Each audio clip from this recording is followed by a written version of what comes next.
There are moments in sports that stop you cold. Not because of a scoreline, not because of some record being broken, but because something happens that reminds you why we watch in the first place. This is one of those moments. And if you weren't there, if you didn't see it live, you need to hear this story from the beginning. Because if I just show you the clip without the context, you'll miss everything that made it matter. So, let's go back. Berlin. A regular tennis tournament. A regular afternoon at a well-known venue in one of Europe's great cities. The kind of day where people show up, find their seats, buy their overpriced drinks, and settle in for what they expect to be a decent match. Nothing more. Nobody in that stadium woke up that morning thinking they were about to witness something that would travel across the internet and land in conversations all over the world. The commentators weren't building toward anything special. The crowd was comfortable, but not electric. And the young woman walking onto that court from Manila, Philippines, she wasn't walking in like someone carrying the weight of a moment. She was just walking in, ready to play. Her name is Alex. And before that afternoon, if you weren't deep in the tennis world, you probably hadn't heard of her. She's young, she's Filipino, and she has been quietly climbing through the international circuit, tournament by tournament, city by city, doing the kind of work that most people never see because it happens on practice courts and in early morning sessions and late nights watching tape. But people who had been paying attention knew something about her. Not just that she could play, because plenty of players her age can play, but that there was something different about the way she competed. Something settled. Something that didn't match her age at all. When Alex stepped onto that Berlin court, you could see it almost immediately if you knew what you were looking for. She wasn't bouncing around trying to look confident. She wasn't doing anything performative. She was just there, fully present, moving through her warm-up with the kind of quiet focus that takes years to develop. Her forehands were clean and placed with intention. Her backhands had a crispness to them. Her serve had a rhythm. Nothing was forced. Nothing was rushed. She looked like someone who had already done the hard part and now just had to show up and execute. And the crowd noticed. Even if they didn't quite know why they were leaning in a little more than usual, there was a stillness about her that was magnetic. Not cold. Not distant. Just controlled. Like she knew exactly where she was and exactly what she was there to do. The first set started, and the match was close right from the beginning. Two players trading shots, reading each other, testing, probing. Rallies that had the crowd holding their breath. Break points that swung the momentum one way and then the other. Tennis at this level is a chess match played at full sprint, and Alex was deep in it, completely locked in. Then she made an error. A mistimed shot that floated out and gave her opponent exactly the kind of opening they were looking for. You know that moment in a match when the stadium goes a little quiet. When everyone holds still to see how a player reacts. That was that moment. And what Alex did was almost nothing. That's what made it remarkable. She didn't slam her racket. She didn't argue with herself. She didn't drop her shoulders or stare at the ground for 5 seconds too long. She just reset, walked back to the baseline, took a breath, and kept playing. Clean. Unemotional. Precise. The crowd noticed. They didn't erupt or anything, but you could feel something shift slightly in the atmosphere. People were paying closer attention now. There was something about the way she carried herself that was starting to earn the room. But here's the thing. That still wasn't the moment. The match continued, and the tension kept building, and the scoreline kept fluctuating, and the crowd was genuinely engaged. But none of that is why we're here today. The moment that stopped everything had nothing to do with a rally or a tiebreak or a winner down the line. It happened during a changeover. Now, if you've ever watched tennis, you know that changeovers are the parts of the match where nobody really pays attention. The players sit down. They drink water. They catch their breath. Maybe their coach says something to them through the crowd. And everyone in the stands sort of disconnects for 90 seconds. People check their phones, stretch their legs, finish their food. It's the pause between the action. Completely routine. Alex sat down during one of these changeovers. She wiped her face. She took a drink. Everything completely normal. And then a ball kid walked over.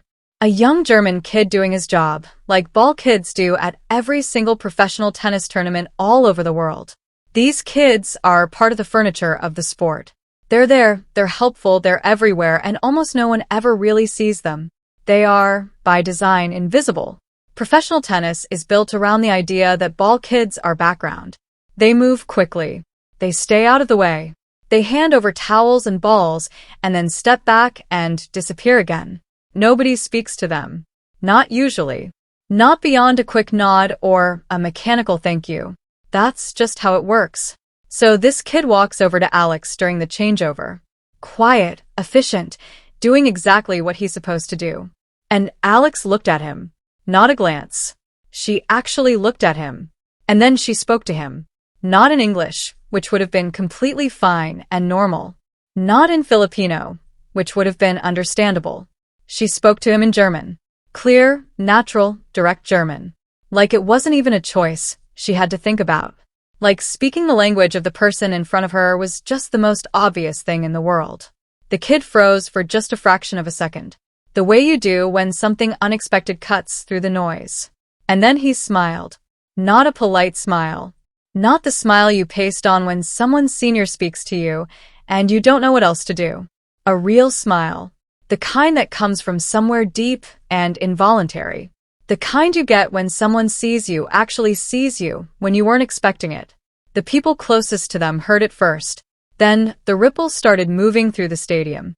Not just appreciation for good tennis. When she drove a forehand into the corner, the reaction was immediate and loud. When she pulled off a cross-court backhand and her opponent couldn't get back in time, the stadium went up like she had just won a title.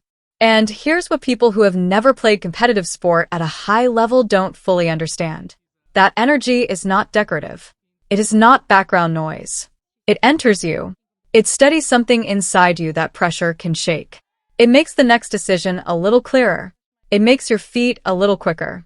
It makes the risk feel worth taking because you feel like you are not taking it alone. Alex had an entire stadium behind her in Berlin that afternoon. Not because she was famous.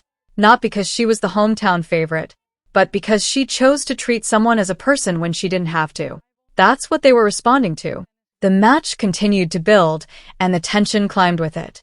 There were moments of real drama. Points that stretched long and physical. Rallies that had the crowd rising and falling with every exchange. And then came a critical break. A long rally where Alex moved her opponent side to side, working the angles with patience and precision. Forehand wide. Backhand cross-court. Another forehand. And the return sailed long. The crowd exploded again. But there were hard moments too. Alex double faulted at a difficult time in the match.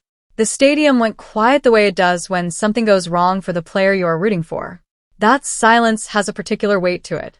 And Alex felt it. You could see it for just a moment. The smallest dip in the shoulders. The briefest pause. But then she did what she had been doing all match. She collected herself. She went back to her process. Slower serve this time. More controlled.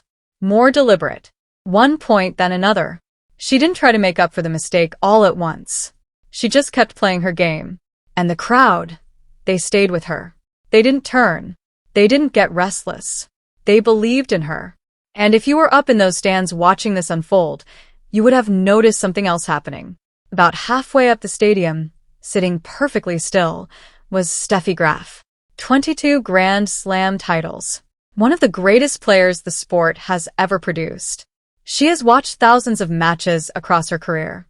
She has been inside moments that would make most professional athletes freeze. She has seen every kind of tennis there is. And she was not moving.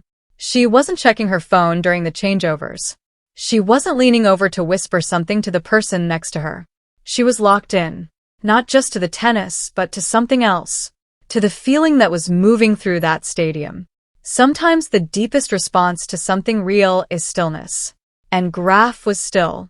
The match pressed toward its conclusion, and the final moments were everything you would want from a match that had already given so much. The last crucial game went back and forth. Deuce and advantage trading hands. Neither player willing to give the other an inch. Then came the point that ended it. A long physical exchange, where Alex built the point piece by piece. Moving her opponent. Creating space. Waiting for the right moment. And when it came, she took it. Forehand down the line. Flat, clean, no decoration. The stadium erupted one final time, and the sound of it carried something beyond victory. It carried connection. And that is the word I keep coming back to. Connection. Because here's what is easy to miss when you watch a clip of this online, see the crowd reaction, and maybe think to yourself, oh, that is nice. A tennis player spoke German to a ball kid. What is easy to miss is how rare that actually is. The International Tennis Federation has member nations from all over the world. The sport is broadcast across dozens of languages and followed by hundreds of millions of people. Tennis, by almost any measure, is a global sport. But global does not automatically mean human. When you are on tour as a professional player, you are moving constantly. New city every week. New hotel. New practice courts. New food. New faces. The venues blur together. The routines become mechanical. You protect your energy because the season is long and the competition is relentless. And the people around the court, the ball kids, the line judges, the volunteers, the people whose names you never learn, they become part of the backdrop. Not because players are bad people, but because the system is built that way. So when someone steps outside that system, even for 30 seconds, even for just one genuine moment of human recognition, it cuts through everything. For that ball kid, it wasn't a small thing. It was the difference between being invisible and being seen, between being furniture and being a person. You don't forget moments like that.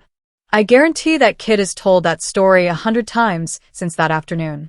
I guarantee it changed something in how he thinks about what he does, and maybe even about what is possible for him. For the people in those stands, it gave them something to feel that they weren't expecting to feel at a tennis match. A real connection to a player, not as an athlete, not as a brand, but as a human being who shows up in the world with her whole self. And for the sport of tennis, if you zoom out and think about what it can be at its best, this was a reminder. Not a lecture, not a campaign.